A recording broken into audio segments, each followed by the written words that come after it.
So, we are sort of near the test centre right now.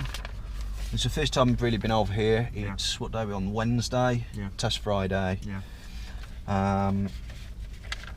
Is there anything you want to talk about the drive? I'm going to give you some information about this area here in a moment. We've already said the roundabout's a bit tricky. We've got some videos I can refer you to. Is there anything you want to talk about regarding the drive over?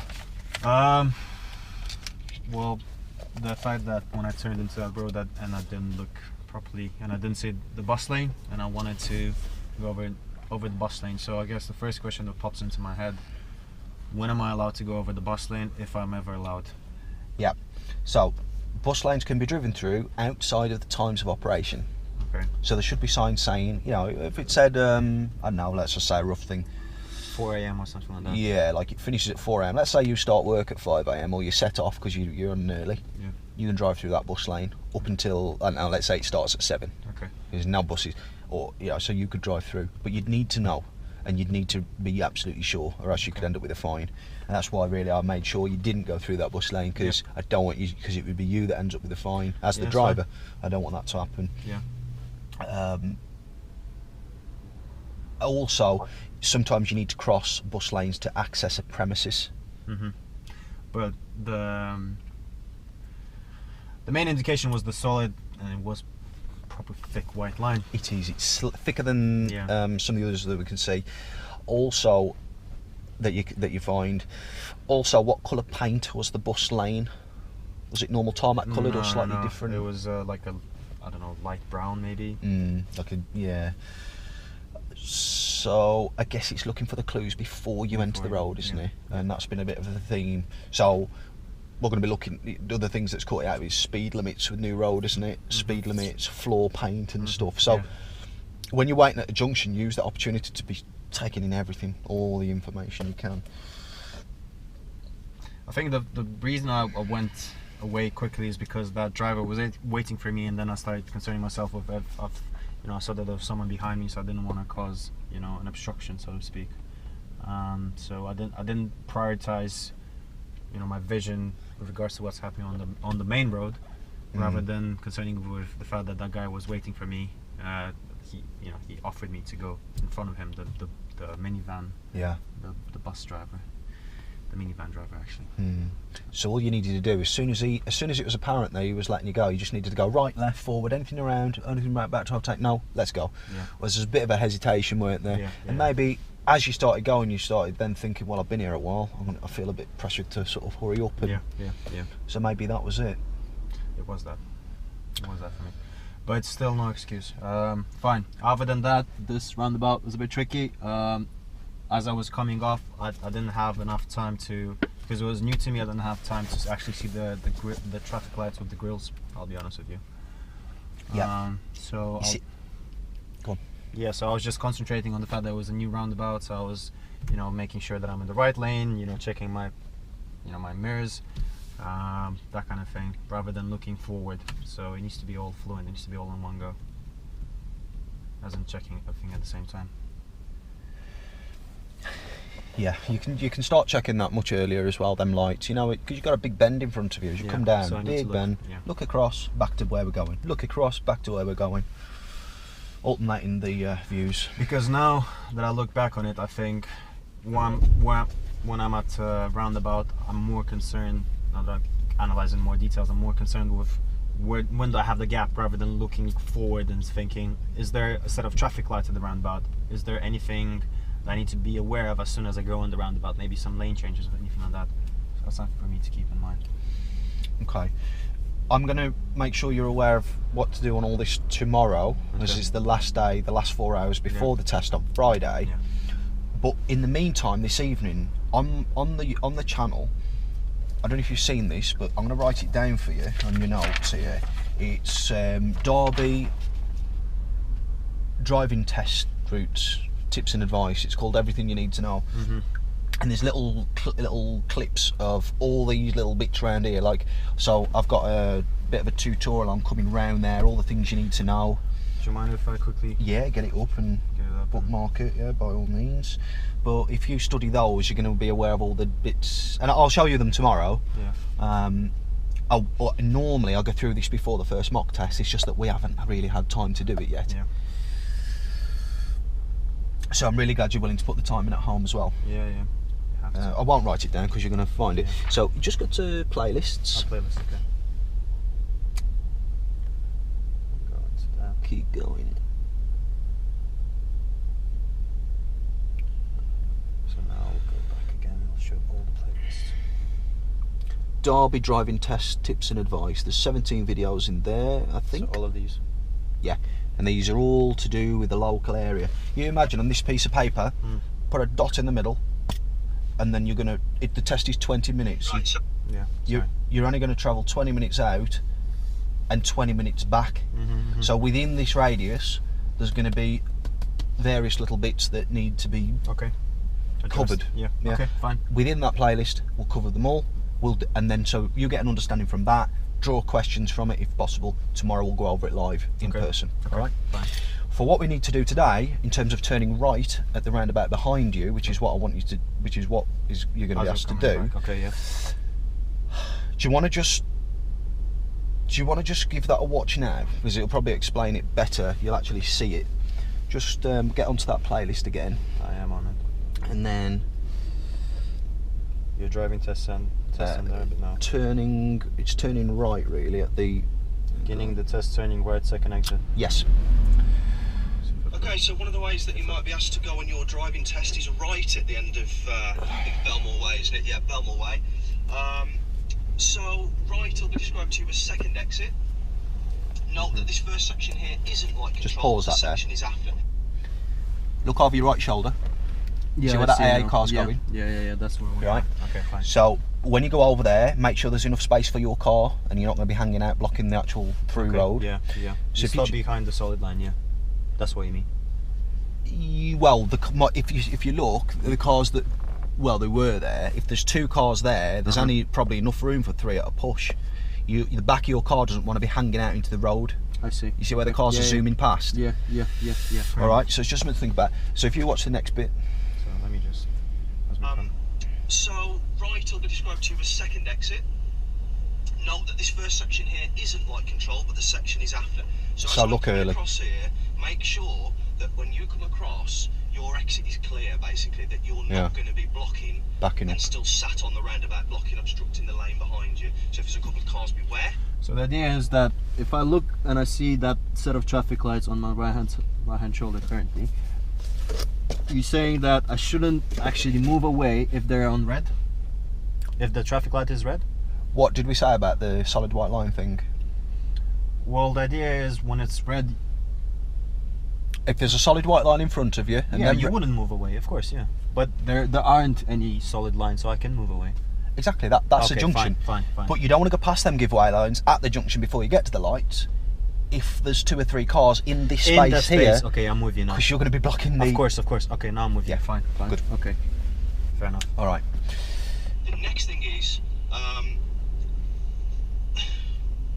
when turning right to second exit, it's basically back towards Alveston, and what you want to try and do here is straighten your tyres as you go forwards in a fashion, because otherwise what people tend to do here is they go back around the roundabout, so they end up going around and around. So you've got to come off a bit, straighten up. So that marker in front, that dead wide, innit? with the fluorescent markers on the top, I don't know if you can see it from the camera. Just there. We're going to aim for that, and basically what we're going to do then is we're going to land in the left-hand lane. So I'm going to demonstrate now.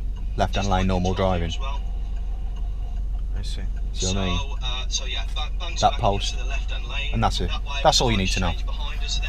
Is there any other exit on my cover? Sorry? Is there any other exit? So, I mean, sorry, not exit. So, if I'm going, so let me just get this straight. If I'm going around the roundabout, obviously I would go on the right, what you just did. If I'll be turning left, then I'll be going on that one. Fine. Yeah. Fair. There's two left, but we'll go over that tomorrow. Okay, fine. For the route we're going to do today, I just want to assess your driving generally and not your knowledge of the local area. Fine. Tomorrow we can fine-tune that. Okay, fine. But if you watch these videos, I will. You can also get Google Maps up if you want to investigate further and look down at. And then look at all the possibilities. Exactly. If I turn left, draw right, questions, and we can take it from there tomorrow. Fine. All right. Yeah. So for me to test you on that now and not make you aware would be unfair, which is why I've just made sure that we've gone through that. No, I understood what you said about if there's traffic build up past the giveaway lines, and if of course if the traffic lights are red, then I don't want to obstruct whoever's going on the bridge, which makes sense. Yeah, okay, fine. Okie dokie. So let's hope the sat-nav thing works. okay, let's for those watching, we've just Doru has helped me to so maybe resume guidance. yes, If possible, do a U-turn. we've combined Take the second exit. Yeah. we've combined two routes together, haven't we? So hopefully it's going to keep us going. Yeah. Because this. Well, we can zoom out and have a look, and it seems you can see the green, flag is basically your first checkpoint, and that was your last one. So it looks like That's probably the best view. Yeah. Yeah. Okay, so let's go with it. Keep. I'm going to zoom in for my own purposes. Okay. Keep. Yeah, that's fine. Keep following that until I tell you otherwise. Do you want a bit of background information about the test? I know you've done one before. Yeah, please. Yeah. Why not a recap? All right. So the test will last about 38 to 40 minutes, roughly. Okay. I've known them got be as minimal as 35 as well. You'll be driving under various different road and traffic conditions. They will give you directions in good time. When it's independent driving, they will state that it's independent driving. They will also state when that finishes, so you always know what to be listening for. So do listen to what stage you're at. Okay. You'll be asked to pull over a number of times, minimum 3, as many as 6. Okay. There'll be one manoeuvre, possibly an emergency stop. Okay. Okay. Again, you won't just spring that on you. They will, or I will today as well, ask you to pull up first and say, look, this is what we're going to do. Don't do such and such until I, whatever. Now, the best thing, remember, as with the lessons that we've done, is to follow the road ahead at all times. Okay. Remember, sometimes the road ahead has a sharp bend, and then there's a road in front. So it looks like the road in front is the same road, and it's not. Okay.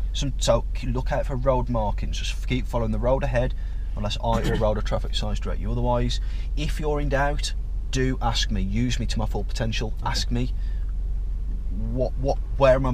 What's the direction? I can help you with directions. I can't help you with decision making or planning. Yeah, that's up to me, of course. So if you are unsure on test, make sure you ask. Don't miss out. Okay. You won't fail for going the wrong way. Don't worry if you make little mistakes like stall or anything like that. It's situational and it depends how it affects the situation. Don't dwell on it. Yeah. Onwards and upwards. Show me how good you are. Okay. This is your best drive yet. This is what we've been working towards. Okay. It's showtime. Okay, fine. Yeah. All right. That's it really. I won't bore you with all the marking and all that. It doesn't. You don't really need to know it. Where we park right now, there's a solid white line. It's awkward. Yeah, it is. It's awkward. Shouldn't be here. A solid line, yeah. But in order for you to get the best experience here, and experience on this complicated ring road system here, I believe, to give you the best chance to pass your test. This is the only way I can train you really. We don't want to go down there because we'll interfere with tests and it's awkward to turn around. Okay, so we're going to turn around? So we're going to U-turn here, but we've got to be really, really, really careful. Before we do that, yeah. Yeah, so it's crucial that you set up the way we've been talking about with your feet. Any stalls in the middle of the road here would be catastrophic. Yeah. We really don't want to do that. So I would edge the lines, get your steer on, ready to do the U-turn. Check right, check left, check right, check left. Your feet are already ready, boom, straight across. Okay. All right, and just in case the sat-nav doesn't catch up, it's a right turn, second exit at the roundabout behind, okay? Yeah, so first, all right. Second, yeah. Gonna make a note of the time, 13:27. So I know that I'm just gonna set myself up. we've had the right amount of time, test time. Yeah. So, this is the start of the test. Drive on when you're ready. Yeah, I'm just gonna wait for the van to pass. Okay. Here's,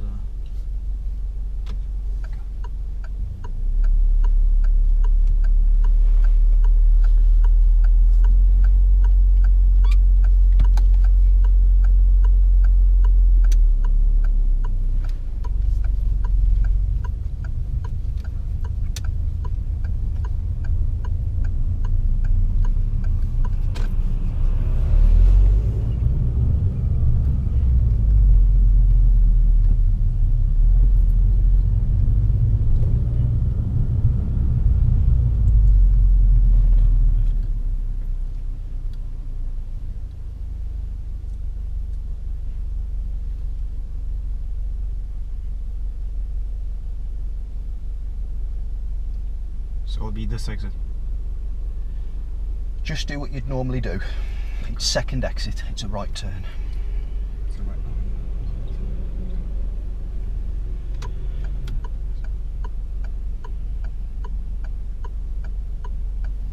I should be checking that.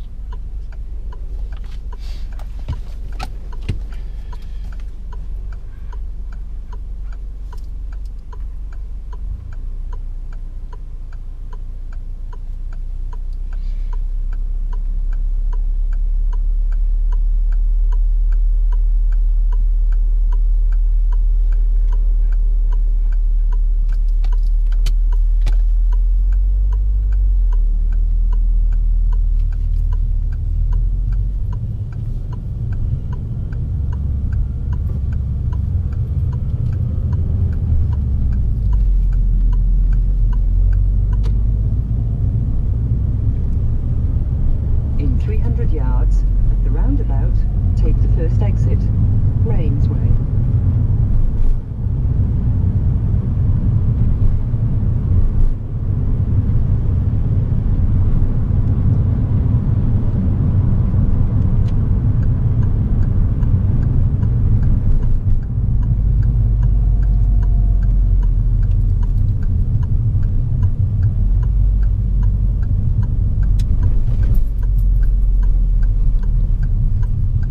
Take the first exit.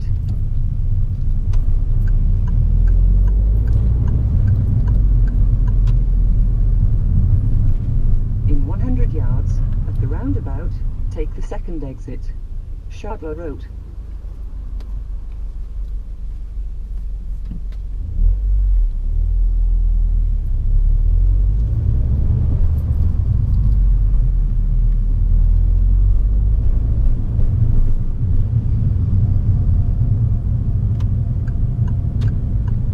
Take the second exit.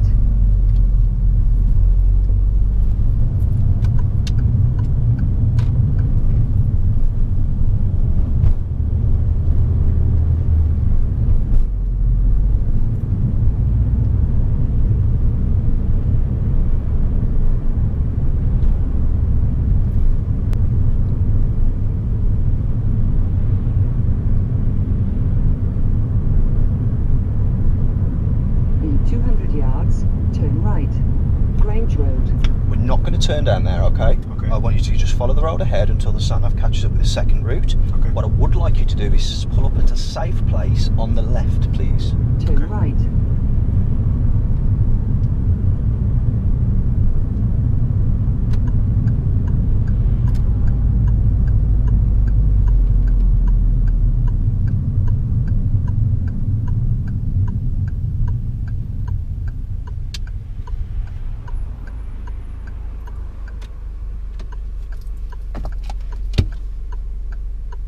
Thank you. Drive on when you're ready.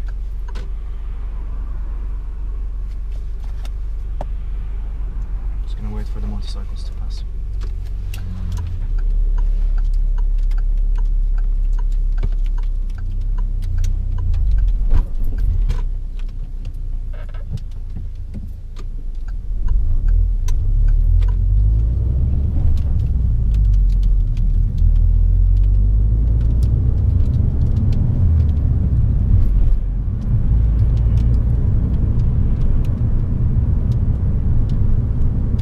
In 200 yards, turn right. Coronation Avenue. Again, keep following the road ahead now, please. Okay.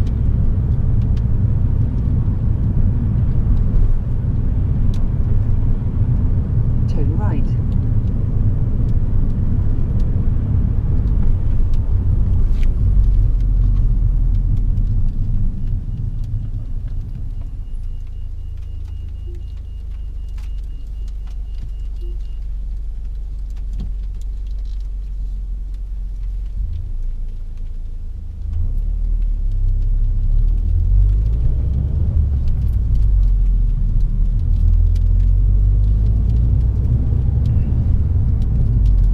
Continue to follow the sat-nav again now, 200 please. yards, Okay. at the roundabout, take the second exit.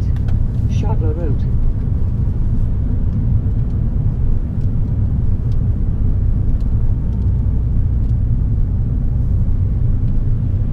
take the second exit.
We are going to be turning right at the roundabout, third exit.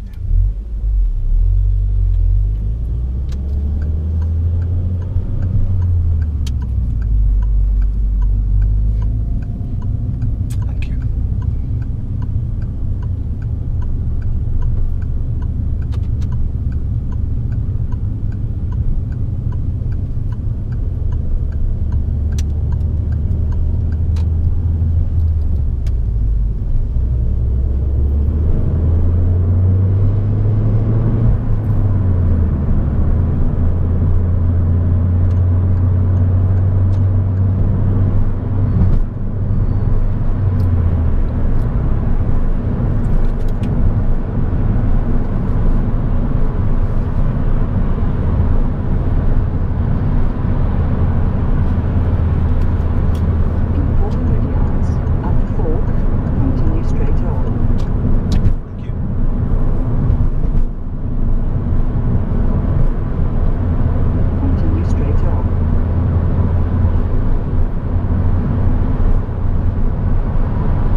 third exit.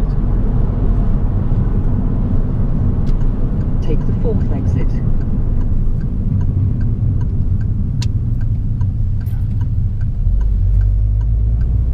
So it's right, third exit.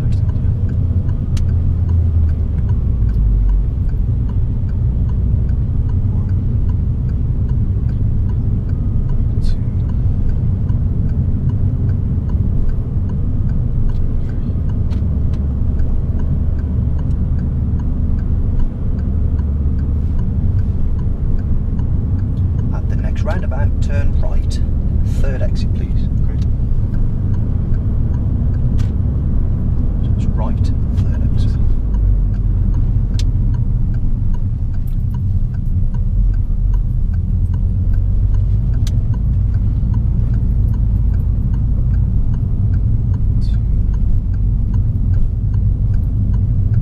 All the way back round please.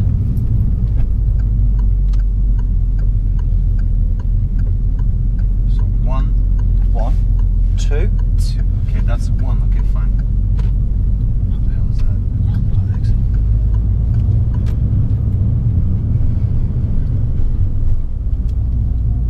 And pull up on the left, please, to the same place.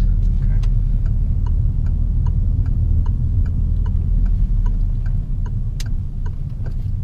Thank you, that'll do. Just for a moment. Okay. Now, I'd like you to, when it's safe, just drive into the car park and pull forwards into any bay you like. Okay. Remembering to keep everything safe and legal inside the car park. So parking forward. Parking forwards and then secure the car, please, Fair enough. Okay. once you've finished.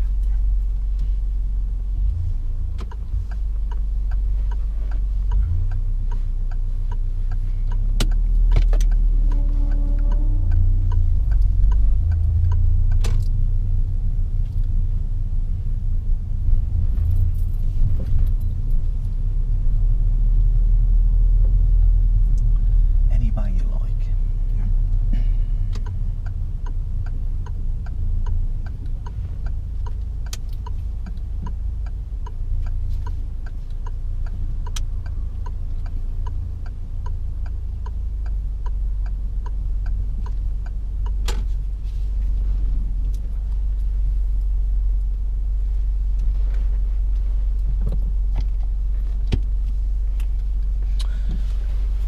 Thank you.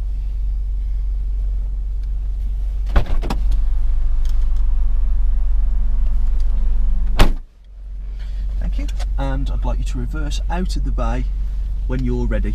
Okay.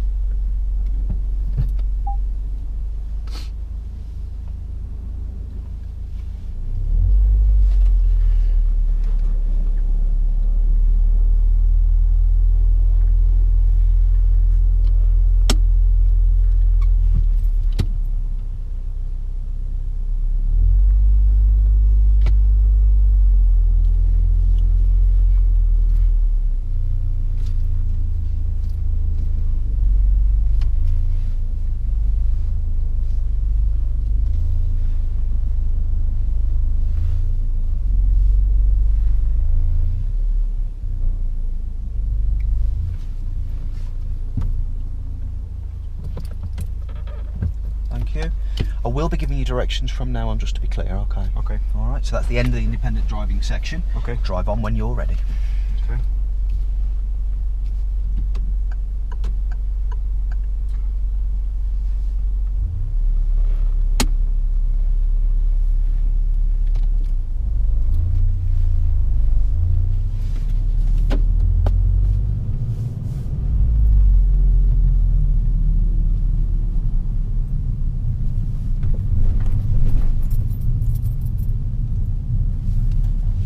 When we reach the roundabout, we'll take the first exit left.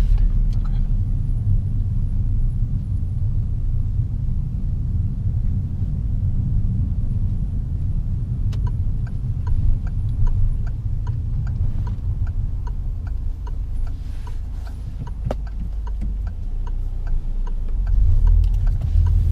At the next roundabout, first exit left again, please. Okay.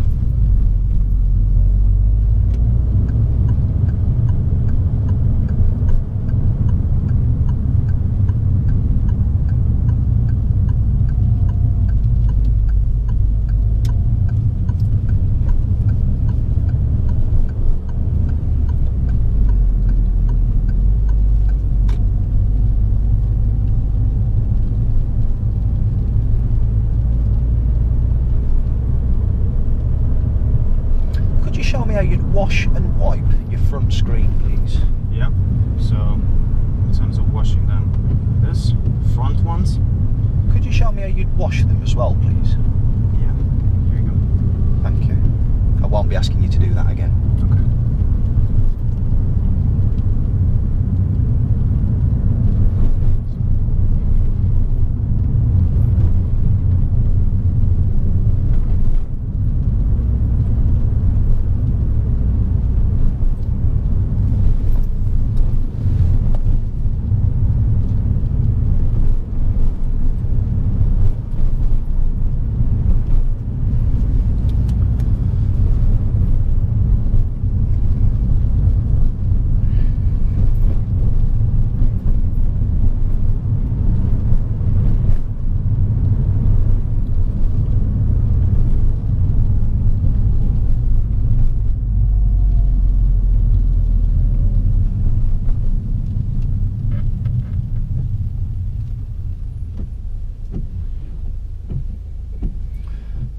Next thing I'd like to do is turn right, please.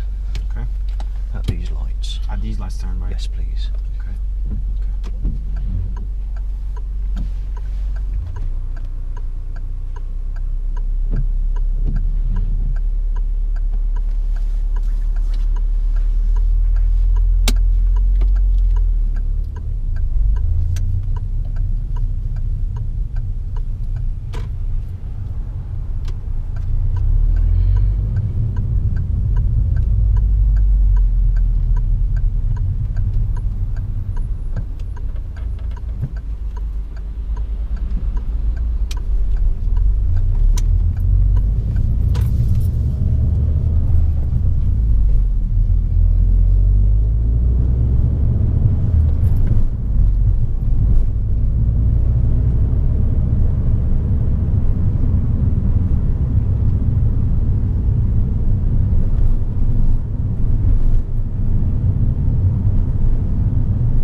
Roundabout, I'd like to follow the road ahead, second exit, please.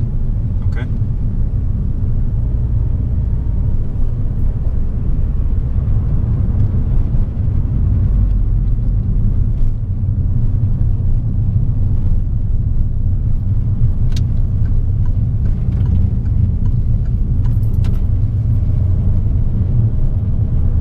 Pull up on the left at a safe place, please. Okay.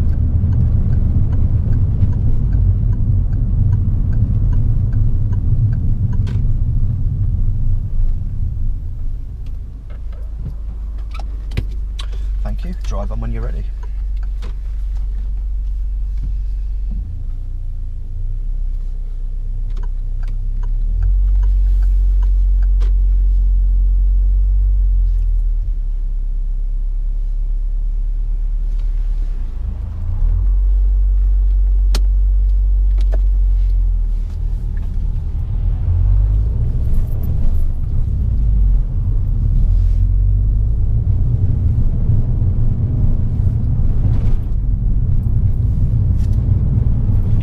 Roundabout, follow the road ahead, second exit again. Okay.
extremely close by now when in first gear, okay? So keep driving now, let's not think about that too much, and let's keep the rest of the drive safe, please. I won't be giving any more input on that, okay?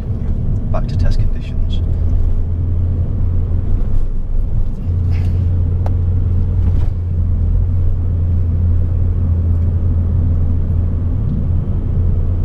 Because all of this, I didn't see if it's national speed limit or not. I didn't see a sign, so it's supposed to be 30 then, right? Just drive as you'd normally drive, please. Fine. It's 40.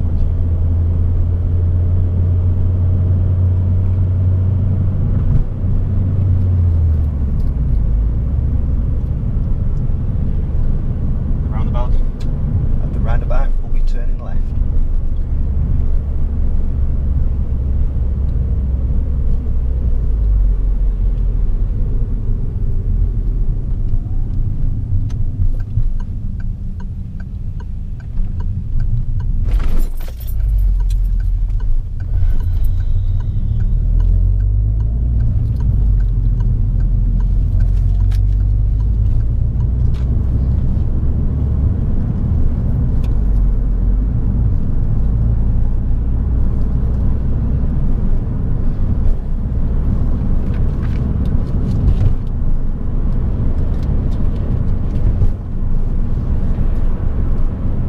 Roundabout, turn left, please. First exit.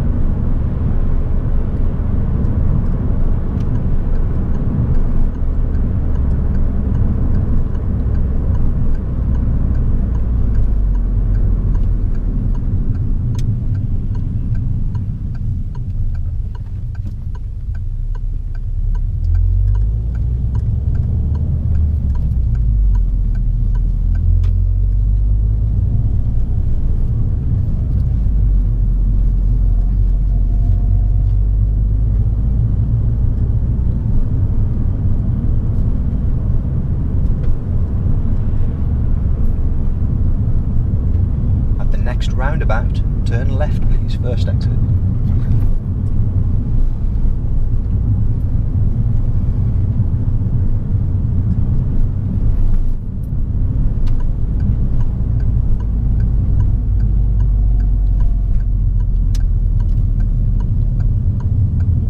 I'd like you to pull up on the left at a safe place, please.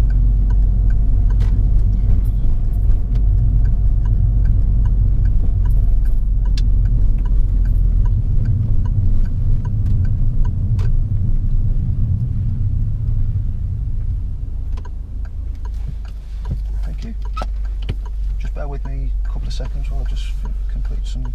Yeah.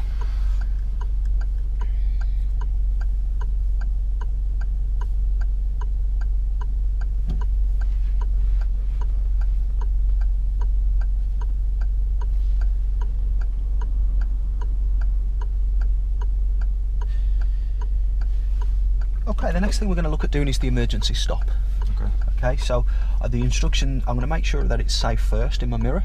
Okay. And I'm going to check over my shoulder to make sure it's safe before I ask you to complete the exercise. Don't do anything until I give the signal. The signal is going to be Stop. stop. Okay. Is that clear? Yeah, it's clear. Thank you very much. Drive on when you're ready.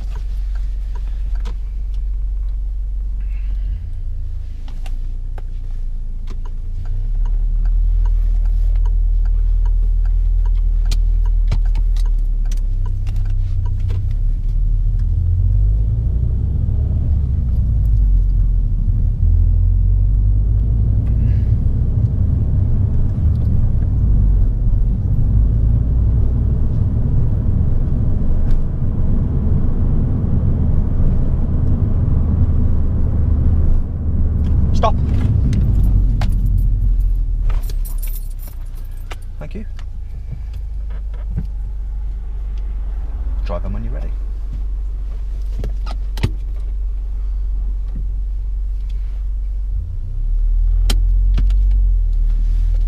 Thank you. Take the next road on the right, please. I won't be asking you to do the emergency stop again. Okay.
road, turn left, please.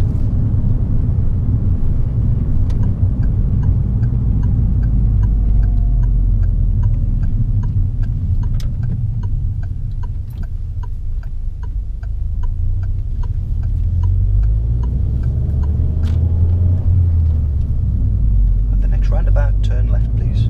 Okay.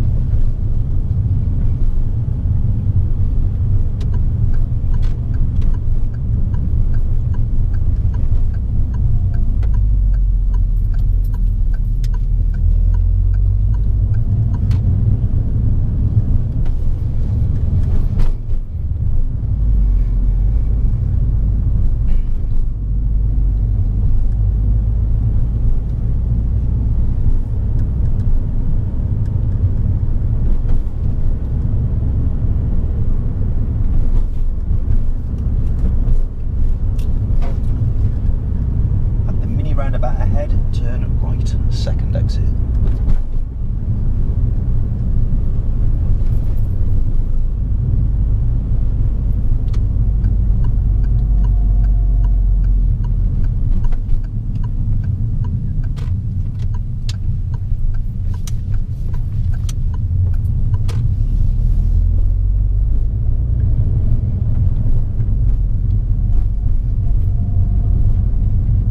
When you reach the end of this road, Yeah. turn left, please, at the end. Yeah. Apologies.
Roundabout, we're going to go straight ahead, it's second exit.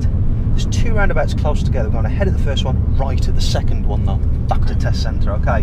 Both close together. Okay. It's ahead here, It's ahead. second exit at this one. So, I'll be going to this lane.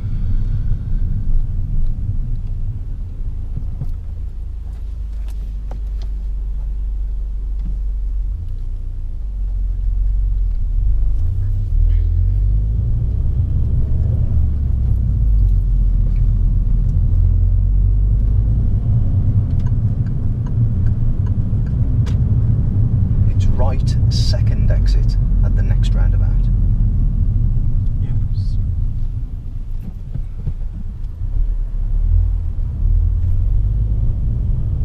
Isn't it this? Yeah, second exit here. Okay. Just reminding you of the directions. Oh, okay. Not saying Sorry. anything other than that, just Oh, okay. reminding you of where you're going. Sorry.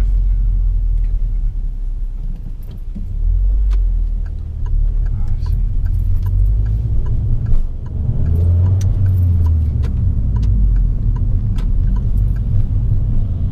And at the next roundabout, we'll be turning left. It's not that far away.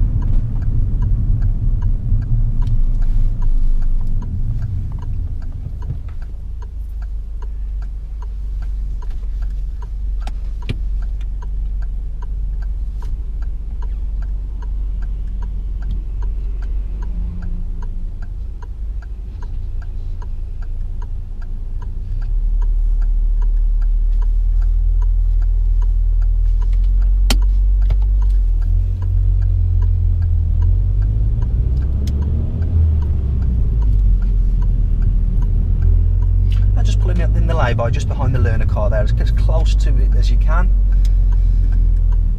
Really, really close to it, so that people can use this behind us. Don't, just straighten up. We don't want to be over the edge like that. Straighten up, just.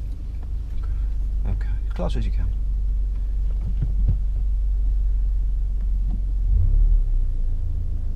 Fantastic. Just so other people can use it as well. Not too greedy with the space. Thank you very much. Right, just turn the engine off, make yourself comfortable, and I'll just complete this paperwork, and then we will decide. We'll go through the debrief. Yeah. Yeah.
Okay, sorry to keep you the suspense. Okay, so that's the end of the test. How do you feel that you did?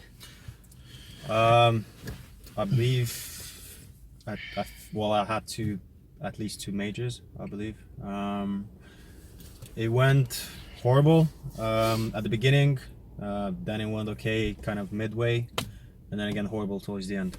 So there's a lot of room for improvement. Okay, I'll say. Okay, It's quite a few things, so you made a lot of notes. I would actually want to listen to you. with pleasure. Okay, so we've got 12 driving faults, and we've got 4 serious faults and 2 dangerous faults. Okay. Okay, shall we start with the most serious, which is the dangerous faults? Yeah, go on. The dangerous faults is somewhere where I'd have to intervene. Okay, yeah. Okay, so any ideas where I had to intervene?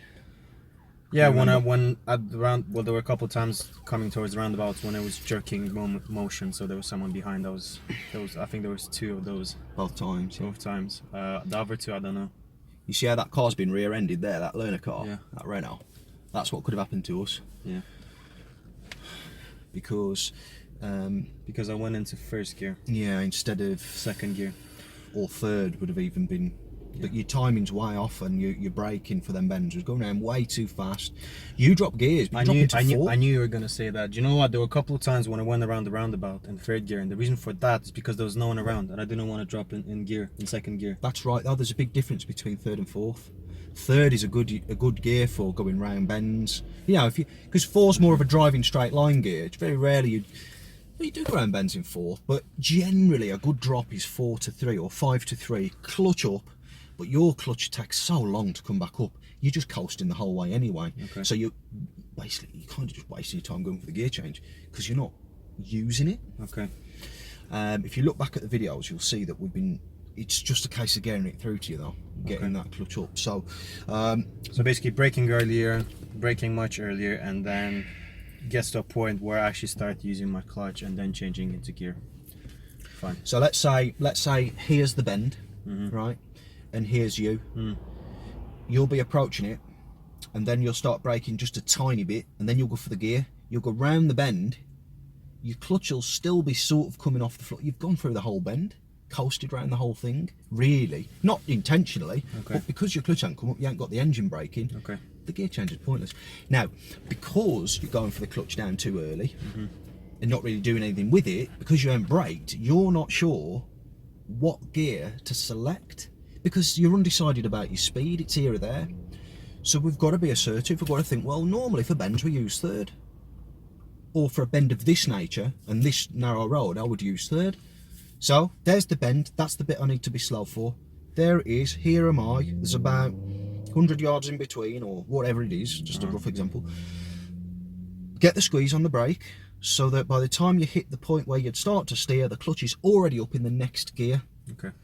But you're trying to slow down with gears. I'm delaying the braking, and then I don't have time to switch gears. Yeah, you don't have time to think about it because you're thinking about the bend. Then you're going around the bend.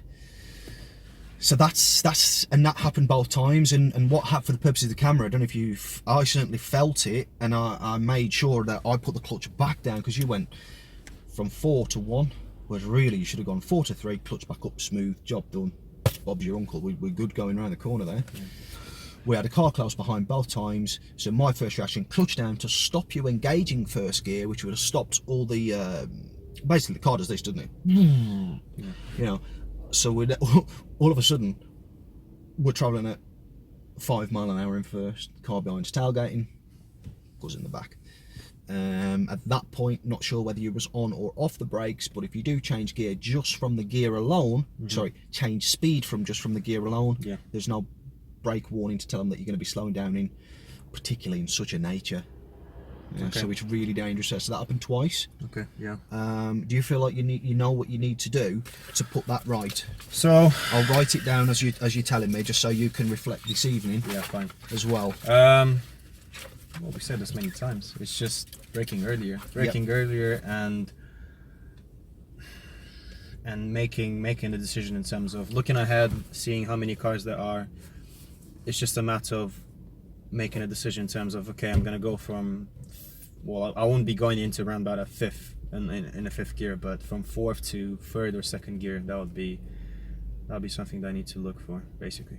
You'll be surprised the amount of things you can do in third gear. I wouldn't be stressed about going into second on roundabouts. If it feels right in third, leave it. In this car anyway. So some people are religious about going into second on roundabout. It's not the case. Fair enough. So that's 2 majors. What are the other 2? Okay, let's just finish this. So I've just drawn you a little bit of a guide here. Okay. Right. So brake, brake, brake, brake, brake, clutch down. You might be brake, brake, brake, brake, braking, clutch up at this line. Clutch up here at this line, because the next thing you're about to do, the curb stops, peeling, bending, so the road bends as well. So as long as the clutch is up, we're in control, we've got engine speed. So that's the bit. So back here you need to identify. So I'm just going to put ID. You identify the junction. So you might have chevron arrows, and think, oh god, that looks a bit bent. I'm going quite quick, so I'm going to work back. Brake, brake, brake, brake, brake, brake, brake. Clutch down. You got that? Yeah. So where do I change? So obviously after my clutch down, in between clutch up and clutch down, that's when I change gear. Yeah. So gears somewhere here, and I'm gonna put gear or new gear. Okay.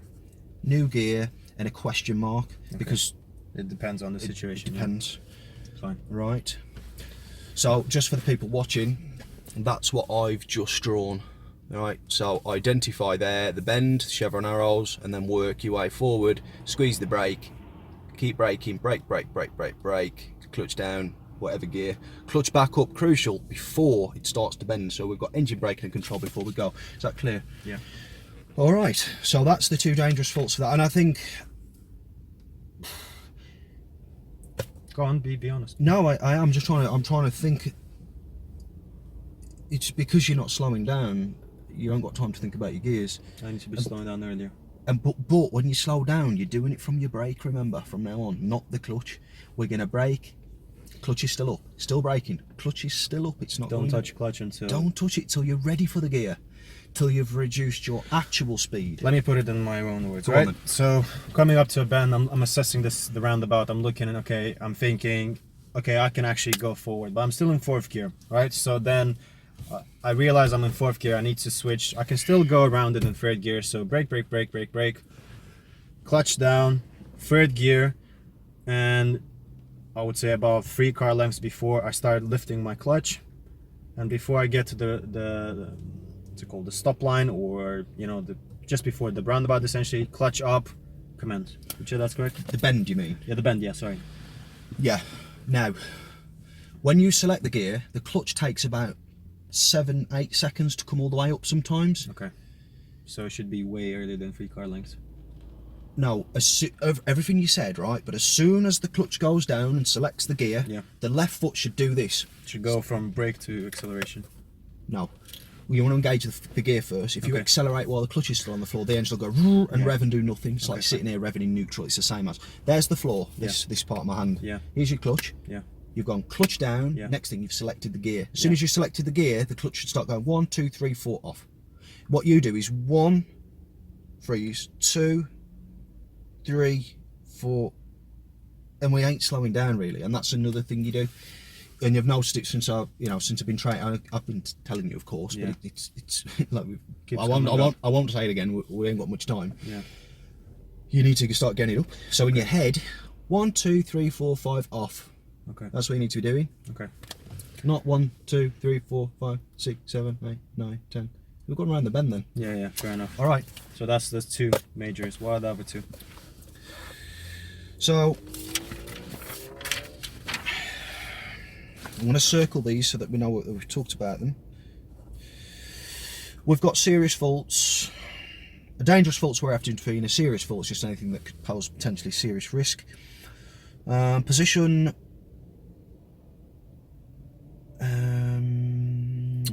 normal stop. So we've stopped somewhere. Is it where we stopped just before we entered the car park? No, that was something that we there wasn't any other options there, so that was just we didn't affect anybody there. So I don't believe they actually used that car park on the actual test, but it's something similar. So I haven't actually sat in on a forward park one yet. So I don't know the actuals of how they ask you to do it, but I would imagine it was something along those lines. They must ask you to pull up first and then you drive in, because it's all on you then. If they ask you to start slowing down and stopping on the car park, they could have created a situation where somebody nearly rear-ends you. It needs to be from you, do you know what I mean? Okay. Anyway, So, position, this was? I don't at the moment. I'm going to come back to it. We're going to start with the other serious fault. So for the emergency stop, we've got a serious fault there. What didn't you apply as soon as you'd stopped? So I didn't. Okay, now I'm with you. I didn't press the brake more firmly, so it wasn't as. You didn't, but you got on it. You saw. I felt it was good enough in the end. You realised it wasn't firm and progressive enough at the beginning. As soon as you stopped, though, what about if there's a car behind you and just little Jimmy's picking his football up? He's just picked it up. He's just about to turn back round. You've just stopped in time because he just ran out in front of a car. You didn't put your handbrake on, so the guy behind in the BMW smashed it back here. We've run little Jimmy over anyway. Yeah. Okay. So because of that extra 2 seconds before, I should have immediately put my handbrake on. Okay, fine. Straight up. Once the car stopped moving. Yeah, of course. So hands on the wheel till it stopped for full control because of the nature of the diagram you showed me. Handbrake on, and then analyze, and then move off once you're ready. Fine. Okay. All right. Okay. So emergency stop. What do you need to do? You need to be. I'm just going to write it down for you. Well, I need to be more firm with it, so I need to, Okay. Yeah, good stuff. So I've just written down handbrake on there. So that's another serious one dealt with. How do you feel that your forward park went? I wasn't. I mean, I was just on the. I might have crossed the line. Yeah, we was way over it. Yeah. Yeah, way over it. Was crooked. We could have gone further forwards. You weren't looking around you enough. You were just looking like in front of you. Do you know what I mean? Okay. If you look around, you gather, because this car park's going to be square or an element of square within our section. You want to look at the other car and look how they're positioned and relate it to you. Don't copy them, but if they're positioned correctly and parallel and straight in relation to their box and the curb in front of them and the outline of the car park, you can take that into consideration and sort of get an element of parallelness between you and them. Do you know what I mean? Sort of thing. Yeah. Even though there's a big gap between you. Okay. So yeah, there's a number of things. But the real thing is you was way over in the other bay there. I could have given you a number of faults for the same thing, because when you reversed out, kept rolling forwards, you didn't prepare for the gradient. Had there been a fence there or something, we could have hit that and rolled into it. So that happened twice, and that's something we've been going over, isn't it? Prepare, observe, move. Now when you prepare for the gradient, based on the way you're travelling, all right? And how would you know, which way would what would the front do if you're reversing? Lift up or tug down?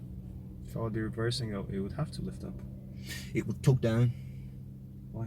Because the wheels want to go backwards. Okay. If you're going forwards, the front wheels move forward, so it tugs up. Okay. So you'll feel it going slightly down. I think that's right. questioning myself now. But anyway, you'll feel something, won't you, if you got the bite point? Okay. I'll have to have a think about that next time I do it. So the fact I knew that was a mistake when we moved off. So if that happens, then that's a serious fault. It wasn't that. Then the next thing is you're starting to. So all of these combined, the real. I was going to give you a serious anyway because I was off in the other bay. And the other thing is you started steering well early to come out of the bay. So had there been a car next door to us, you remember what we rehearsed earlier, it would have been, you know. Okay. So it was a number of things. Your observations was reasonable. Got the shoulder check in. And the other thing was, you know, you wasn't using your foot thing we've been talking about. What do you mean? So the car was rumbling, we was going uphill just on the clutch in a petrol car. Okay, so you're saying I wasn't using my gas pedal enough? Yeah, that's just another thing. I wouldn't give you a serious fault for that, of course, but it's worth mentioning. No, of course. Because as a collective, as the manoeuvre, it wasn't, you know, it wasn't... It wasn't up to standard, yeah. Yeah. Okay. Okay. So forward park. Do you remember how I positioned my car when I started steering? Towards when I was forward parking? Would you say I started veering in later than I should have? Or was it earlier? I didn't catch that, to be honest. Okay, fine. Because you were travelling... A bit faster than I should have? Maybe. That's another thing. Really take your time to make sure, you know, the beginning bits, the reference points are in place, or they're going to be in place by the time you do what you need to do. Okay. Slow it right down. So forwards park. What do we need to do? I think I'll leave that. I think you can just make a few notes on that, but I'll just leave it there as a bullet point. You can add to it. I'll leave a space underneath it. Fine. So there's a serious fault for that. A serious fault for judgment crossing the path at roundabouts. A white Audi springs to mind. Yeah, okay. Just here. Yeah, I remember. Okay, so it's just for those watching, it's the roundabout after the Blue Peter roundabout, the second to last roundabout that we did. So not this one, we've just come off the one before. As we turn in right, there's an Audi coming out the garage. Now as we're there, it's slightly tucked in our, not fully in our blind spot. If you're observing correctly, you should have spotted it because it is on your right. Yeah, I did spot it, I just... Didn't act on it. No, I did spot it. I just thought it was going... Did you spot it before you went? Before you set the bike, found the guy? I did. Because it didn't look like you did. I didn't think you did, to be honest. I did see it. So you shouldn't be going there. That's on your right. Okay. They're very committed and ready there. Okay. I just took the decision to go. Yeah. You did put your foot...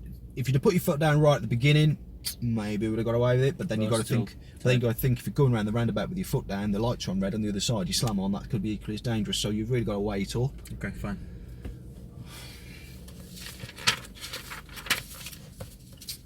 So, white Audi crossed its path,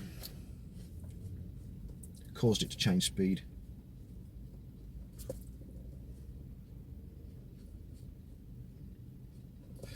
And the other one, position normal stops, I've just remembered what it is, that's the other serious fault. Just before this last roundabout we did, you've left a junction open that's completely out of use. So you're not actually analysing what you're doing, you're just thinking, oh, there's an entrance there, I'll stop. That entrance, the gates are locked, the building's been demolished, there's nothing going on. And you've stopped quite abruptly there. There's, I think, again, a BMW or something behind us. If I were travelling behind you, I wouldn't expect you to just... Because you was rolling slowly and then just sort of went, stop. You really needed to look around and think, actually... Is it the last time you asked me to stop? When it was... No, it's coming up to these lights here. So the lights are on red and we're just coming up slow moving and we know we're going to stop. And you're rolling nicely and slowly and then you've just stopped. But there's a massive gap in between. I don't remember this, I'll have to look back. Yeah. And it's just... The way that you did it, it was really dangerous. You never want to be stopping in such a... It's better to block a junction than stop like that. And that's not just me saying it. Anybody who considers safe driving is going to say the same. It's not great to block a junction, but in terms of safety, we want to prioritise what's best for that end outcome, which is safety. Not affecting anybody else or ourselves, or putting ourselves at potential risk. Right, so when you're leaving... with tyres and tarmac gap every time you stop behind a vehicle. It was too close? No, because that's what you're thinking, isn't it? Every time you stop behind a vehicle, you're also then thinking about junctions and side roads. Analyse the junction and side road on approach, not when you're already stopping. You're probably in a certain mode in your mind then, and you're going to stop regardless. And driving can't be like that. You can't be set in stone with things. Everything has to be analysed individually. Okay. It's like I was saying to you, we normally use first to turn out, second to turn in on junctions. It's not literal though, and it's not set in stone. It depends on the situation. It's just that first and second is a good generalisation, and it normally works. Do you see what I'm saying? Okay. All right. So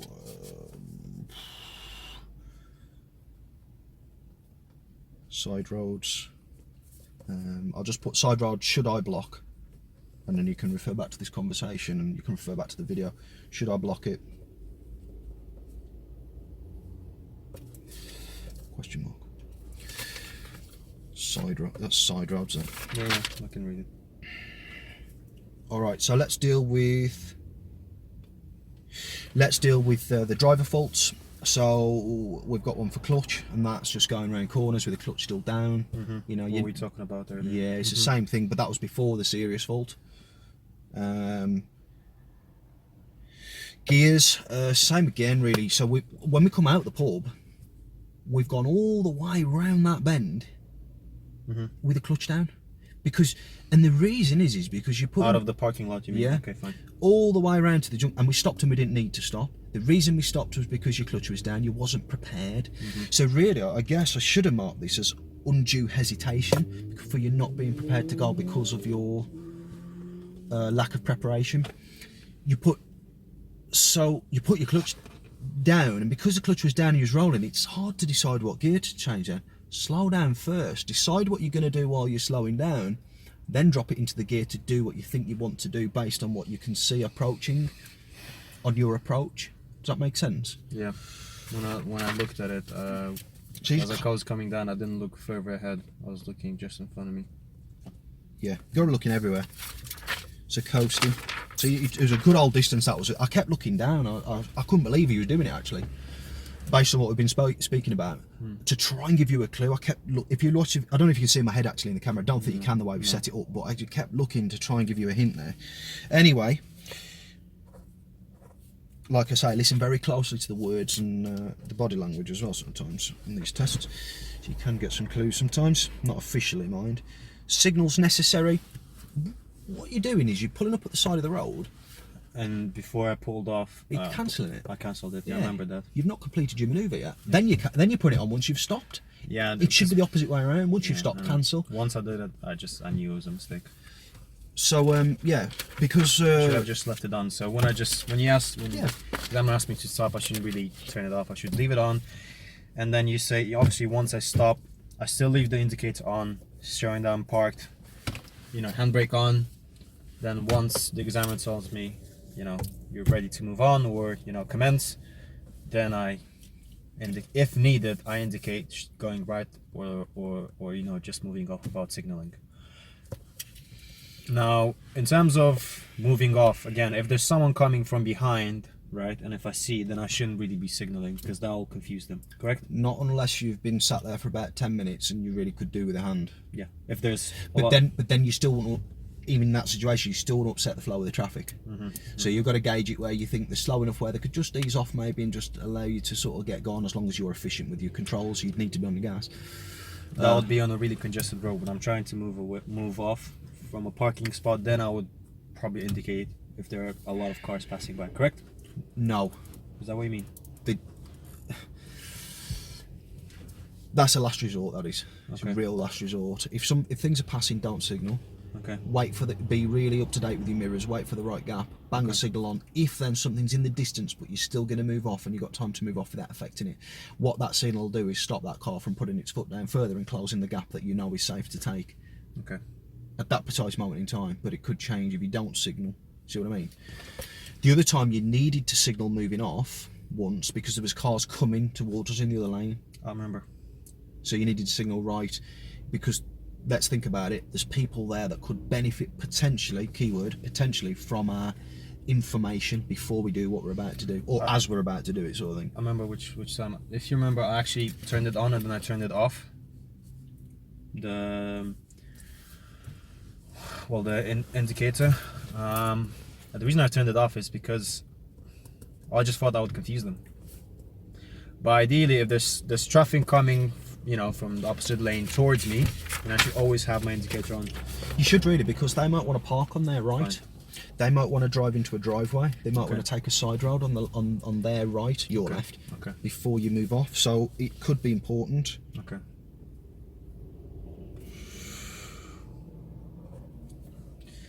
What else? So just bear with me. So those signals were necessary. Yeah. We've got a couple. We've got a signal that was too early. You've got side roads on the left, and you're signalling on approach. Okay. So you need to be planning the road a bit more and thinking, well, if a car appears at that side road and my left indicator's flashing, then what could the car do?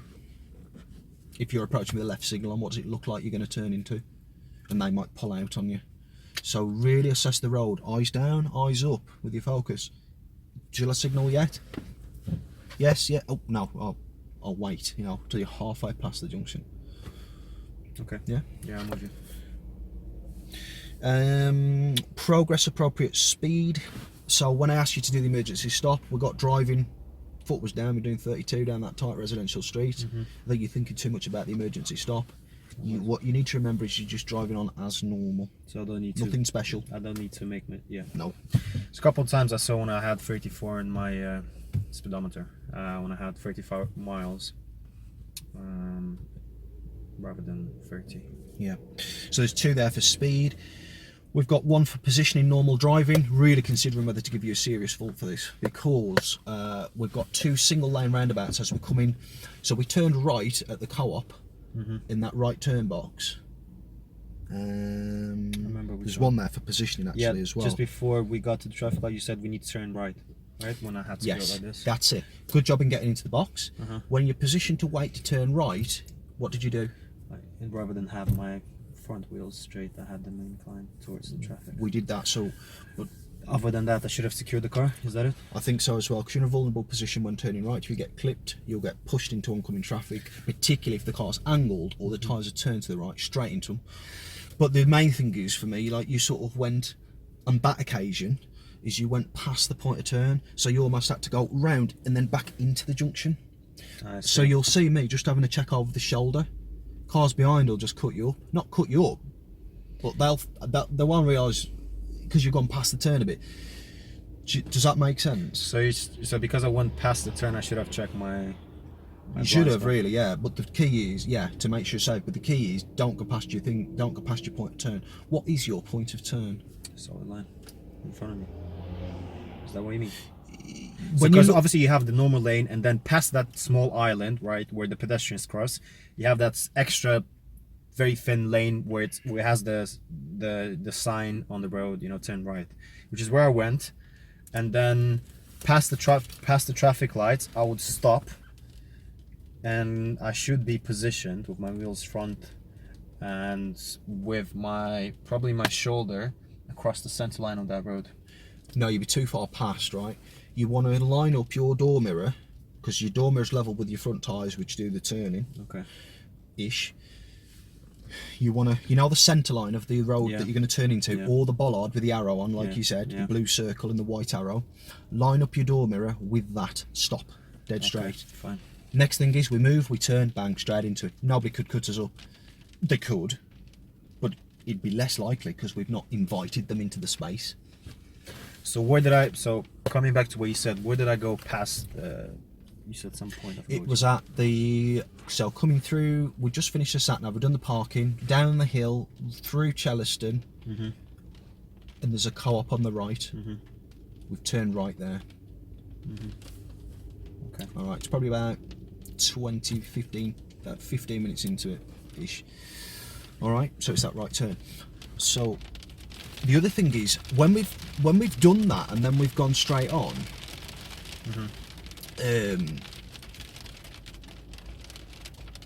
sorry, this hail has just put me off a little bit. That's fine, that's fine. just threw me off my thinking. There's a couple of roundabouts down that road before we got to Snellsmore Lane. Okay. Snellsmore Lane was that snaky lane, I call it. It was a sharp, I remember, yes. bendy one. Yes, We talked about that in relation to the gears. Before we got there was a couple of single lane roundabouts. Okay. Now what I've seen you doing, which we talked about the other day, I steer towards the left rather than stay in the middle. all in that crap on the left, full of rubble, potentially full of glass, nails, who knows. It's all the crap that gets just blown to the left because everybody drives on a certain path. Okay. And you've put I hope we ain't got a puncture because you've put us straight through there. That, you know, I mean, if that was a lesson, I'd be say steer right, keep us out of that. How would you identify a single lane roundabout on approach?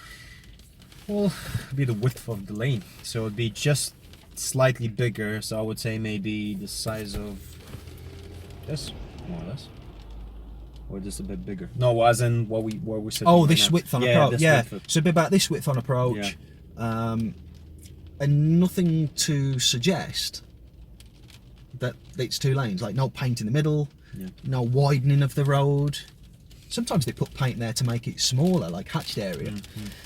If it's like that, you want to keep dead centre the whole way, all right? So you're not inviting a car in on the right, you're not inviting a bike or whatever, or a car on the left, and you're keeping your tyres out of all that crap on the left on the floor, all right? Yeah, makes sense? Yeah. Yeah. So... Pedestrian crossings, bit of hesitation at one. We had a flashing, it was right at the beginning of the test, we just passed the Lodge pub on the right, first time we'd just pulled up, and we're at some flashing amber lights. The pedestrians had long gone, and you're sort of looking around, and I remember this, yeah. Okay, so when, in that case, because I actually wanted to ask you, so when the it's flashing amber, that means I'm supposed to go? A simple, yes. No, because the general rule is as soon as the pedestrian has, well, the last pedestrian takes his or her foot off the crossing, that's when I'm allowed to go. I agree. So because that amber actually put me off for some reason, I was in my head, I was thinking, am I supposed to go? Am I? But then I checked, and then I started thinking, okay, if there's no pedestrian on the crossing, then I'm allowed to go. That's right. Flashing amber means go if clear, and there's no feet still on the crossing. Yeah. But the pedestrians had gone, and you were still looking around. Yeah.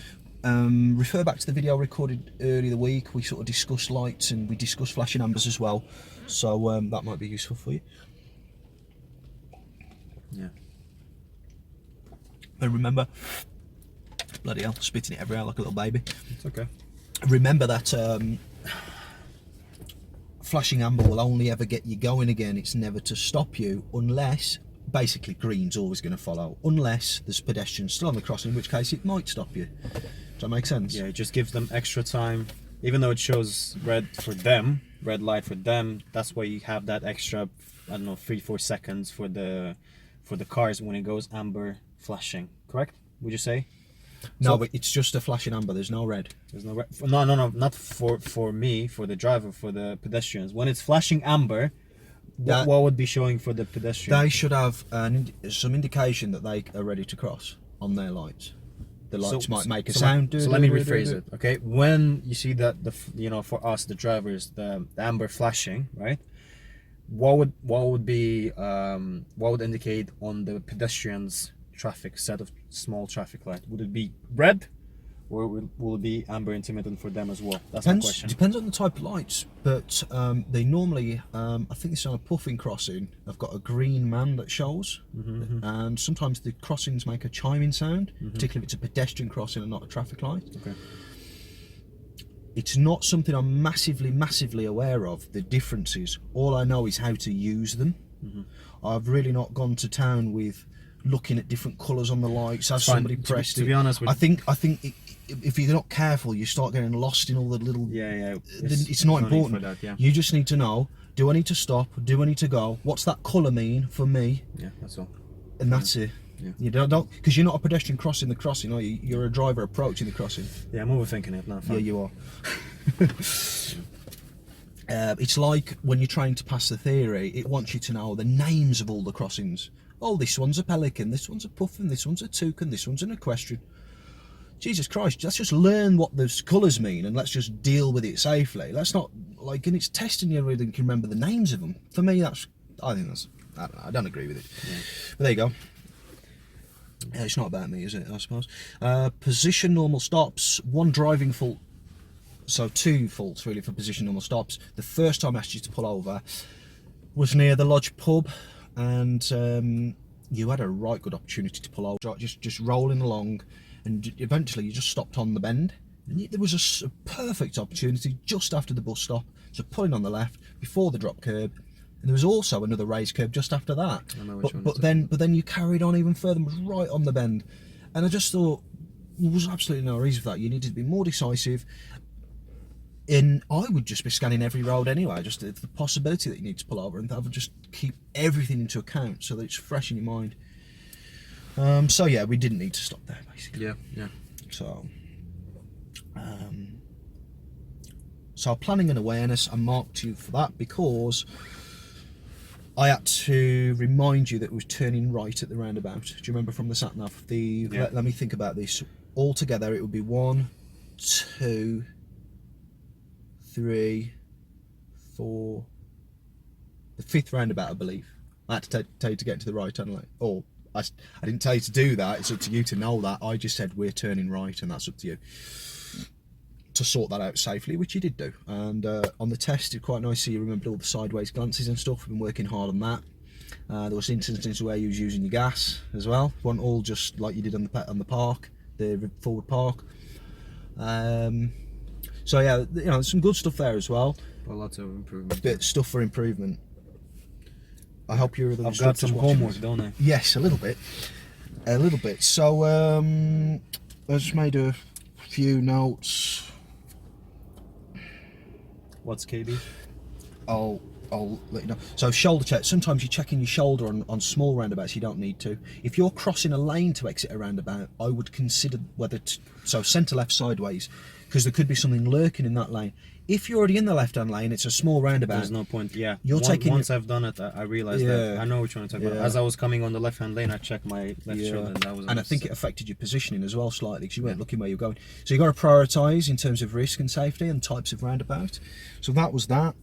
Don't cancel the signal. We've talked about that. Just leave it. Let it do itself until you've completed the manoeuvre. I notice sometimes when you change lanes, not so much in the test, but when you change lanes, you do it when you're changing lanes as well, and you've not completed your lane change yet. Well, you're cancelling the signal. So cars might think you change your mind, could speed up into the gap. Okay. Yeah, leave it on. Okay. You're still manoeuvring, aren't you?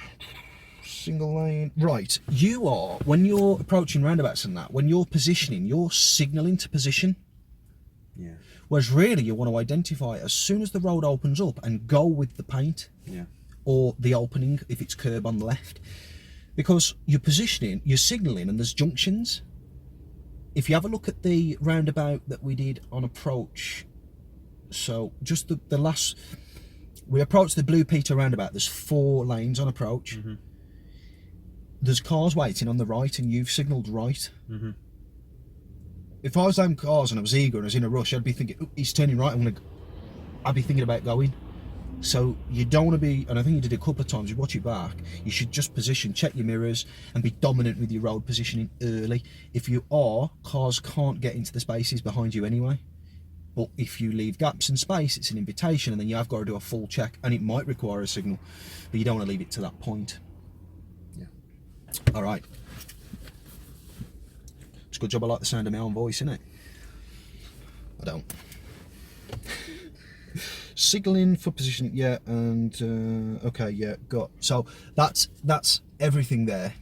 I believe the test was about 35 minutes ish. So yeah, that's everything covered. That's what the test sheet looks like, you guys. I've circled everything so that, and there's some of the notes that I've written on the back as well, and that's for you to look over this evening. Definitely. You can see other mock tests on the same route on the channel as well, if you want to check out those, just to see what other people did and stuff. I will. So where so this 4 serious, so let me just get this straight. Serious, it depends. It's the examiner's judgment. It can go into a straight fail or maybe, I don't know. Mm-hmm. So 4 serious, here we go. Number 1 and 2, well, this is gears. I remember this. 2, 1 at the roundabout when I went from 4th to 1st. That time when it was jerking back and forward. So 1, 2, 3, and where's the 4th? Serious? I have this one. Controlled stop. Oh, is it more? It's more than 4. Oh, this is, sorry. There's 2 Too there. dangerous. Sorry. 1, 2, 3. 1, 2, 3. Where's the 4th? Ah, 4th. I was covering it. Film on it. Yeah. Fair enough. Okay. And that's your notes for later on. Yeah. Just having a look through some of the bits that we've put down. That's what we said earlier this morning. That's what has come up on the drive to the mock test. I remember this, yeah. Okay, so you want to look at these, look at the channel, look at the other mock tests, familiarise yourself with the test routes and stuff like that. Should we stop the video? I think we should, yeah. I think that's it. So hope you found this useful, guys. Don't forget to pop your comments in the comment section below.